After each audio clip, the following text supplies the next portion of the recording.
With Tony Khan talking about a bidding war for MJF and Becky Lynch admitting she has to say scripted lines that she does not like. This is Wrestling Hub. My name is John and you're watching the Wrestling Report for November 21st. Before we get into the rest of the video, make sure you subscribe to Wrestling Hub and turn on all notifications to stay up to date with everything in the world of pro wrestling. Also, don't forget to follow us on Instagram at WrestlingHubOfficial and also follow us on Twitter at Wrestling_Hub.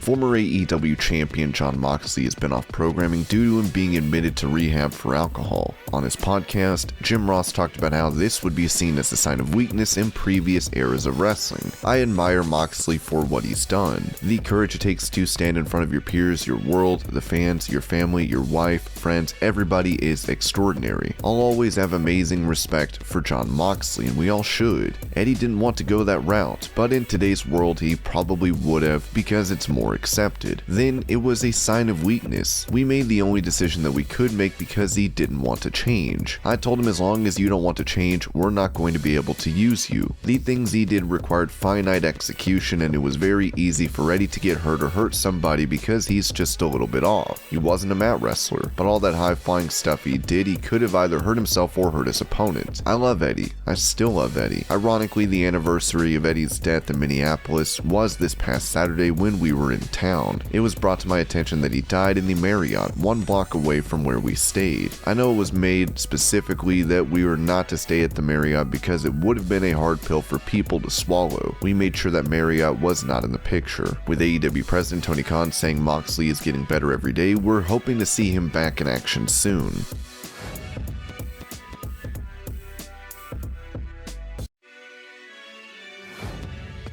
WWE has released more than 80 superstars this year, as it seems these cuts will continue to occur. With Wrestle Buddy, Jeff Jarrett touched on this, saying this is done to keep shareholders happy. 7 or 8 or 9, 10 years ago they formed the WWE Network and everything that was around it. There was a different strategy and now the network sits under Peacock. I do believe it is very obvious that they are going to sell the network off to different buyers around the world. When it comes to the talent, the original plans in creating NXT all over the world, you do not really know exactly. There has been a lot of change. The headcount and employees has been drastically reduced. You are well aware, and other wrestling fans are, of the talent cuts. I believe it is really a natural progression of the industry in so many ways. The pandemic has changed the world in so many ways. While Vince is a great visionary, at the end of the day he figures out what is best for business. Now WWE is a publicly traded company and has been for years. He has to do what is best for shareholders. If he can get the job done with the reduction in headcount and a reduction in talent headcount, it is ultimately his duty to do that. To me, whether it is for sale or not, that is the strategy.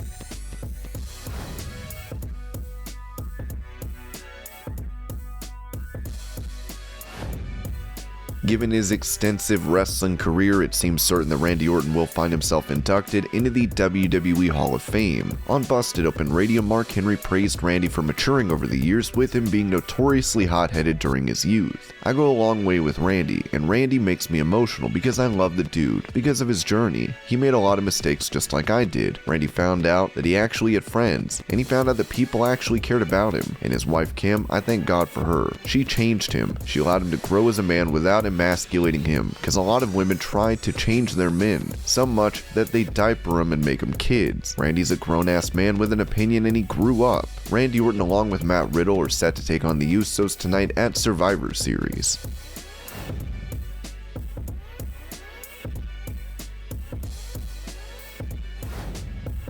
Back in March, Bobby Lashley was able to capture the WWE title from The Miz. This was a huge moment and a long time coming for the Almighty. Speaking to DAZN, the former champion was asked about the lack of diversity for WWE title holders. As he responded, "No, I think what it does is it gives an opportunity moving forward for there to be more. Everybody has that same opportunity. I think some of the other guys are going to be excited because they have that opportunity to step up and win that title. And when they do, it's just going to keep adding on. So I'm not disappointed, because if you look at our roster right now, we have a lot of African American or black guys on the roster that can step up and potentially win a world title. So when they have the opportunity to do what they need to do and get to where they need to get, they'll be there. They'll have that opportunity. For the Men's Survivor Series match tonight, Lashley will be a part of Team Raw with Finn Balor, Kevin Owens, Austin Theory, and Seth Rollins, taking on SmackDown's team of McIntyre, Xavier Woods, Jeff Hardy, Happy Corbin, and Sheamus.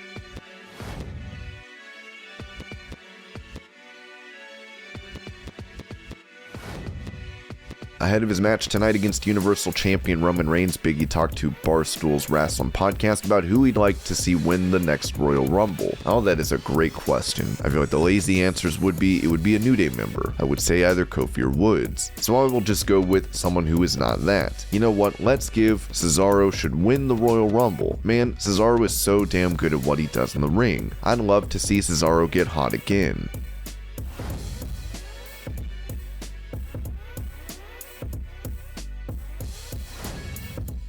Despite having some of the wittiest comebacks on Twitter, Becky Lynch told Bleacher that she hates social media. We have a live microphone on us 24/7, and sometimes it can be used for bad, and sometimes it can be used to hype something and show more disdain when we're coming to a big match. I, ironically, hate social media. I think it's stupid, but I think it has a purpose, and that purpose can be used for our work. I don't think people need to see me brushing my teeth in the morning, but I think people can see how I feel about an opponent and my stories going forward.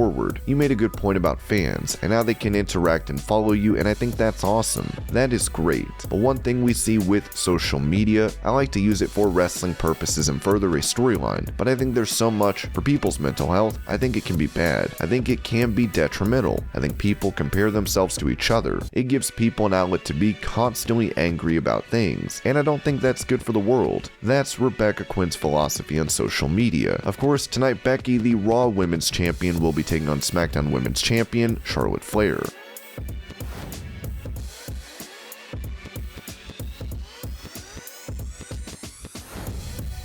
Speaking of the rivalry between Flair and Lynch, Paul Heyman noted on BT Sport that this is a box office attraction. Another very intriguing, very interesting matchup. No predictions, no spoilers. Doesn't bad blood make for great box office? Doesn't that make for great storytelling? Doesn't that make for great intrigue? And that's what so much of this industry is built on: intrigue.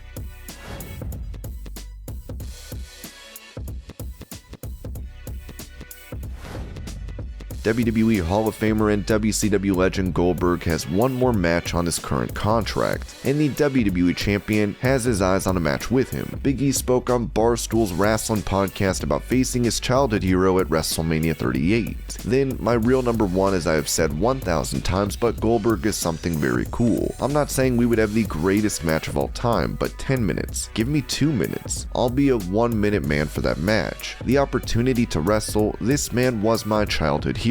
I met him over 20 years ago at a signing. I still have the 8x10 up in my house in the closet that he gave me, that he signed for me years ago. So I know there's something very full circle about. The fact that it's even possible is dope. So I would love to have one. Give me 90 seconds of a match.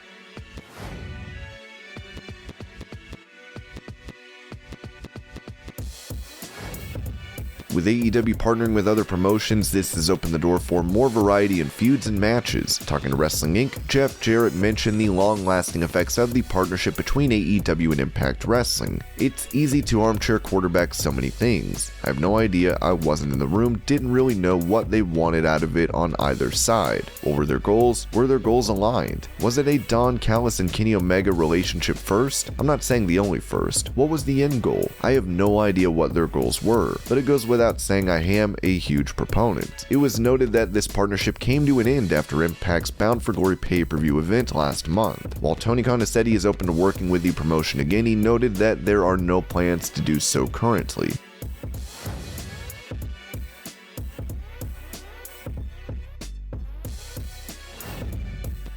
Being a big star in WWE, many would think that Becky Lynch has some deal of creative control. Still, she told Sports Illustrated that she still has to say lines that she does not want to. I'm given a lot of freedom, and then sometimes told you have to say this. There is a lot of freedom, and then some lines where I have to say whether I like it or not. You just try and make it work. For the most part, I'm sitting down thinking about it and writing up what I want to say.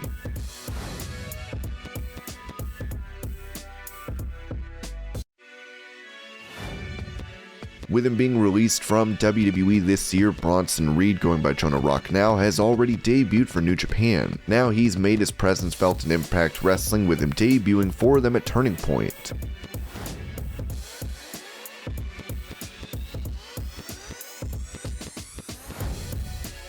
While Randy Orton admitted he does not want to keep up with stats and records, he will have his 177th pay-per-view match in WWE tonight. He will also break another record for most appearances on Raw tomorrow. On Twitter, a rival of Orton's, John Cena, heaped praise on the Viper as he wrote, "Tonight's Survivor Series achievement by Randy Orton is nothing short of mythical. I hope WWE stars and the WWE Universe understand just how incredible it is. A milestone I'll never reach and always admire. So proud of you, Randy. Thank you for the inspiration."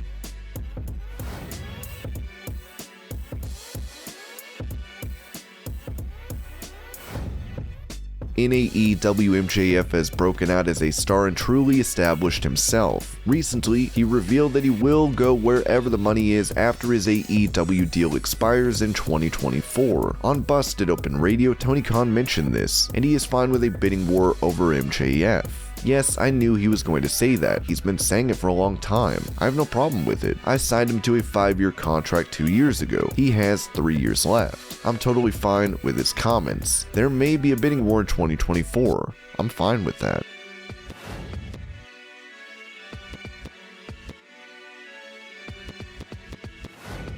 With Triple H out of commission following a heart procedure, he is no longer there to oversee the business side of NXT. There have been some rumors going around that Triple H could be leaving WWE after losing responsibilities on NXT and starting his own promotion. On the Wrestling Observer Forum, this was addressed as Meltzer noted, he has serious health issues, nor does he have the money to be able to start a company. This is much to do about nothing. We hope Triple H is able to continue recovering so he can come back to his NXT duties. And this was your pro wrestling news update. I hope you're all having a great day. Thank you so much for watching, and I'll see you later.